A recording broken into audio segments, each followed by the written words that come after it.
नमस्कार साथियों, एक बार फिर से आपका स्वागत है आपके अपने चैनल गोड दी गड्डी में। तो देखिए साथियों, हम शब्द विचार पढ़ रहे हैं। शब्द विचार में हमने पढ़ लिया है उत्पत्ति के आधार पर, व्युत्पत्ति के आधार पर, और अब पढ़ रहे हैं अर्थ के आधार पर। तो अर्थ के आधार पर मैंने आपको वाचक, लक्षक, व्यंजक और उसके बाद में एकार्थी, अनेकार्थी और पर्याय ये पढ़ा दिए हैं। आज हम पढ़ने जा रहे हैं विलोम शब्द और साथ ही है श्रुति सम भिन्नार्थक, जिन्हें युग्म शब्द भी कहा जाता है। तो चलिए देखते हैं विलोम शब्द होते क्या है। देखिए साथियों, विलोम शब्द के कुछ नियम है। हालांकि वो सामान्य नियम है, परंतु सही उन्हीं को जानने के बाद होता है। तो देखिए, जहां भी आप देखें कि तत्सम शब्द का विलोम शब्द पूछा गया है, तो विलोम शब्द भी तत्सम रूप ही होगा। अगर तद्भव शब्द का विलोम पूछा गया है, तो उसका विलोम शब्द भी तद्भव ही होगा। सामान्य शब्द हो तो उसका विलोम शब्द उपसर्ग युक्त हो सकता है, लेकिन अगर उपसर्ग युक्त आपने पूछ लिया तो उपसर्ग का विलोम शब्द भी उपसर्ग युक्त ही होता है। जैसे जय, जय का विलोम शब्द पराजय, सही है। लेकिन आपसे पराजय का विलोम शब्द पूछ लिया जाए तो इसका होगा विजय। तो इस प्रकार से ये कुछ नियम है। तत्सम का विलोम तत्सम, तद्भव का विलोम शब्द तद्भव, उपसर्ग रहित शब्द का विलोम उपसर्ग युक्त हो सकता है, लेकिन उपसर्ग युक्त शब्द का विलोम शब्द उपसर्ग युक्त ही होगा।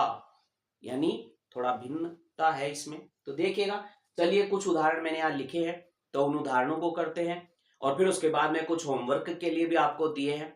विचार है कि देखिए, तुलनात्मक रूप से आपकी प्रतियोगी परीक्षाओं के ये शब्द जो मैंने लिखे हैं वो उसके लायक है या नहीं है। हमारी कक्षा क्या उस लेवल को पार करती है जिसमें प्रतियोगी परीक्षा है, वो देने वाले विद्यार्थी सभी तैयारी कर सके। तो देखते हैं, अगर आपको ये वीडियो अच्छा लगेगा तो आप कमेंट कीजिएगा। मैं बड़े वीडियो लेकर आऊंगा, पूरे विलोम शब्दों के बहुत बड़े वीडियो, एक एक घंटे के भी होंगे।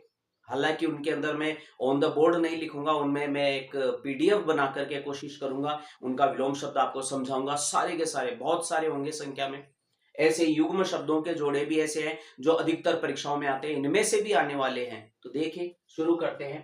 अज्ञ, अज्ञ का विलोम शब्द होता है विज्ञ। एकाग्र, एकाग्र का चंचल भी होता है और समग्र भी होता है। दो होते हैं, चंचल हो गया, फिर समग्र भी लिख सकते हैं। अवनी, अवनी का होता है अंबर।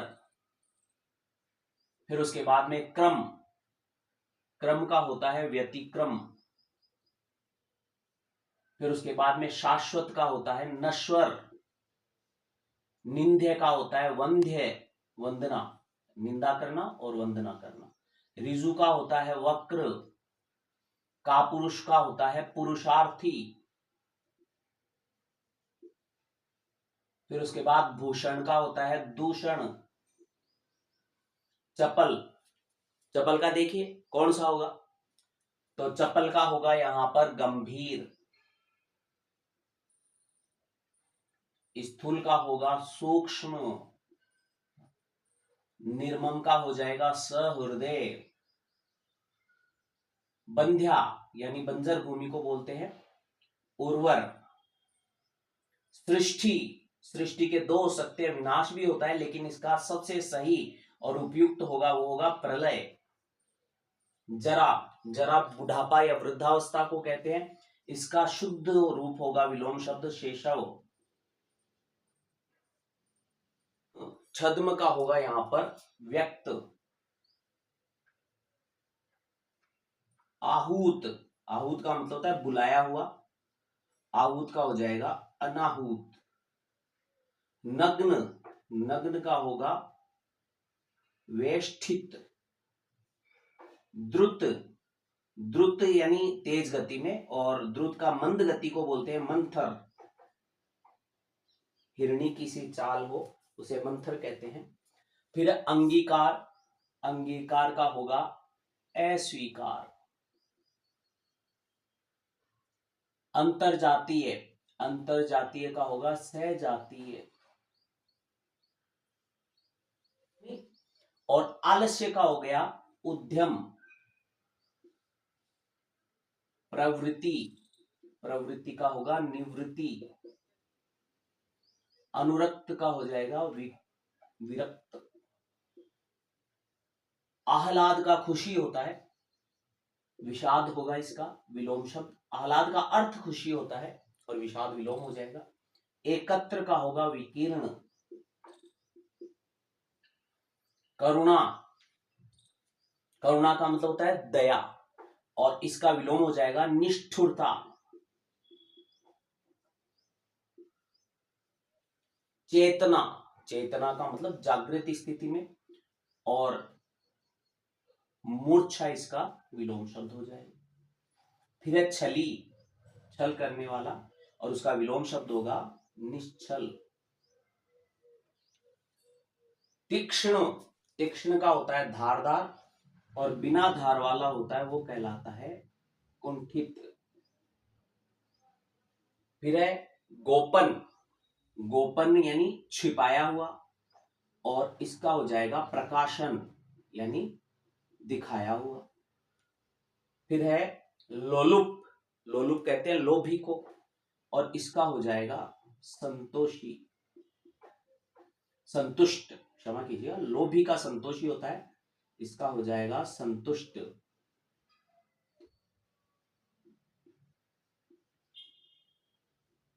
निर्मल का मलिन, सघन का विरल, मूक का हो जाएगा वाचाल, और मौलिक का हो जाएगा अनुदित, मौलिक का हो जाएगा अनुदित। अथय, अथय का हो जाएगा इति। अथय, अथय का मतलब होता है प्रारंभ, और इति का मतलब होता है समापन। अब आपके सामने ये कुछ विलोम शब्द लिखने के लिए मैंने दिए हैं, इनके आपको विलोम शब्द कमेंट में लिखने हैं। देखिएगा, अगर आपको आते हैं नहीं आते हैं आप मुझसे पूछ सकते हैं, लेकिन आप प्रयास कीजिए। अकिंचन, त्यक्त, प्रेषक और कल्पित, इन चार के विलोम शब्द आपको कमेंट में लिखने हैं। सामने श्रुति सम भिन्नार्थक, यानी सुनने में तो वो एक जैसे लगते हैं लेकिन होते भिन्न अर्थ वाले होते हैं। तो इनको युग में भी कहा जाता है क्योंकि ये जोड़े में होते हैं। दो का भी होता है, कई जगह तीन का भी होता है। मैंने दो का, तीन का, चार का, हर प्रकार का जो उदाहरण यहाँ पे लिखा है, बहुत सारे होते हैं। इनका एक बड़ा वीडियो आपके सामने बाद में लेकर आऊंगा, फिलहाल यही वीडियो है। तो चलिए, अकूत, अकूत का मतलब बिना अंदाज के, अकूत का मतलब है बिना अंदाज, और आकूत का मतलब होता है अभिप्राय। आकूत का मतलब होता है अभिप्राय। अग, अग पर्वत को भी कहते हैं और सांप को भी कहते हैं। अग पर्वत और सांप दोनों को कहते हैं। अघ का मतलब होता है पाप, और अजर कहते हैं देवता को, और अजीर का मतलब होता है आंगन। अलोक, अलोक का मतलब होता है जो दिखाई न दे यानी अदृश्य, और आलोक का मतलब आप सब अच्छे से जानते हैं उजाला या प्रकाश। अश्व है वह घोड़ा को कहते हैं। अश्म वह पत्थर को कहते हैं, ये जो बहुत बार आता है अश्म वाला शब्द। और अश्व का मतलब दो होते हैं, एक तो होता है पराया और एक होता है धन, धन को भी बोलते हैं अश्व। देखिए केवल एक अक्षर का अंतर है, आधा ये इसमें ये वाला शय है और ये सड़क वाला आधा है। आरती, आरती का मतलब होता है विराम, यानी थोड़ी देर ठहराव जिसको कहते हैं वो विराम। और ये आरती वो है जिसको हम पूजा कहते हैं, संध्या के समय ईश्वर की जाती है। आहुत का मतलब होता है हवन सामग्री, आहुति बोलते हैं ना जिसकी आहुति दी जाती है वो होती है आहुत, हवन सामग्री को कहते हैं। और आहूत, आहूत का मतलब होता है साथियों बुलाया हुआ, बुलाया हुआ। जगत, जगत यहां पर जो है ये बिना हलंत वाला। तो देखिए बिना हलंत वाले में, हलंत वाले में क्या अंतर है? हलंत वाला होता है वो तो होता है संसार, और ये बिना हलंत वाला होता है वो है कुएं की मुंडेर या कुएं का चबूतरा। कुएं का चबूतरा, कुएं के ऊपर जो चबूतरा होता है उसको या कुएं की मुंडेर को कहते हैं जगत।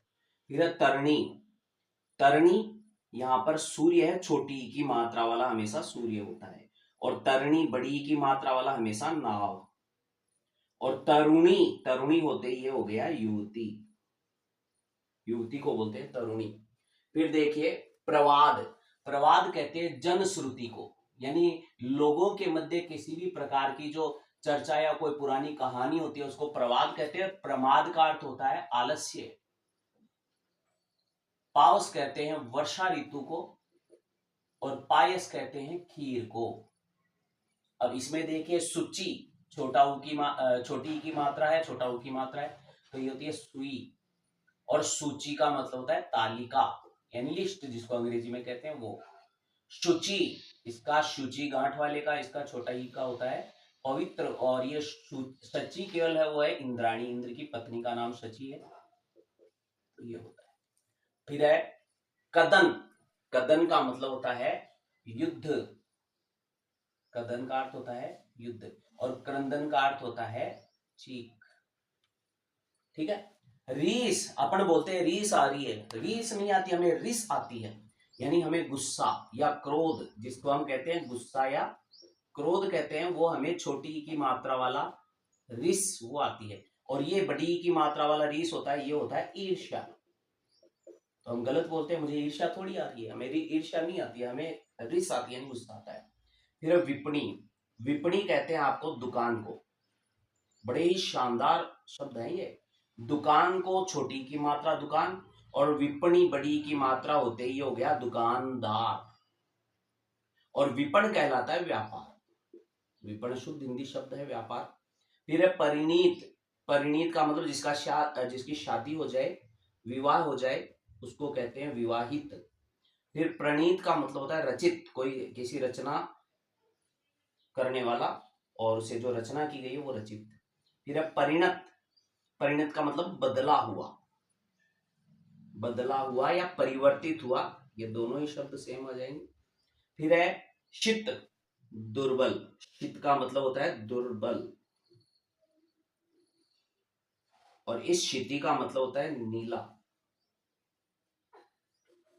ठीक है साथियों, कुल मिलाकर के अपना वीडियो पूरा हो चुका है। हालांकि पंखा चला करके मैं वीडियो नहीं बना सकता, क्योंकि साउंड जो मैंने एक बोया M1 माइक मंगाया था, लेकिन वो खराब आ गया, वापस भेजना पड़ा।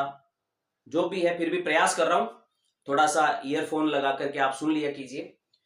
ये युग्म शब्द आपको कमेंट में भेजने, इनका आंसर, इनका अर्थ भेजना है। देखिए अभिसार और अभिसार, अर्थी और अरथी, दोनों का अर्थ आप भेजिएगा।